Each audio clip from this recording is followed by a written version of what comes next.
জয় হিন্দ বন্ধুরা, Kolkata police prelims 2022-এর আসা এই প্রশ্নটির উত্তর আমরা কত সহজে করতে পারি দেখো। কি বলেছে, 2 কেজি 250 গ্রাম 0.72 কুইন্টালের শতকরা কত। এখানে কুইন্টাল বলেছে, তো আমরা জানি 1 কুইন্টাল সমান সমান 100 কেজি।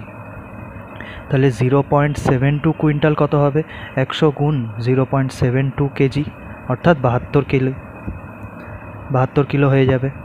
তো এখানে বলেছে 2 কেজি 250 গ্রাম, তো এটাকে আমরা গ্রামে নিয়ে নেব। 2 কেজি 250 গ্রামকে গ্রামে নিলে হয় 2250 গ্রাম। আর বলেছে 72 কেজির শতকরা কত, তো 72 কেজিটাকে আমরা গ্রামে নিয়ে নেব 72,000। আর শতকরা জিজ্ঞেস করেছে, তাই আমরা 100 দিয়ে গুণ করে দেবো। এই 3টে শূন্য কেটে গেল, 9 দিয়ে কাটবো 8, 9 দিয়ে কাটলে হয় 9 দুগুণে 18, 4 45, 5 নং 45। 8 দিয়ে 25কে ভাগ করলে আমরা পেয়ে যাবো 3 8 24, 1 3 পূর্ণ 1 8। সঠিক অ্যান্সার হয়ে যাবে আমাদের 3 পূর্ণ 1 8। জয় হিন্দ বন্ধুরা, কলকাতা পুলিশ প্রিলিমস 2022-এর আসা এই প্রশ্নটির উত্তর আমরা কত সহজে করতে পারি দেখো। কি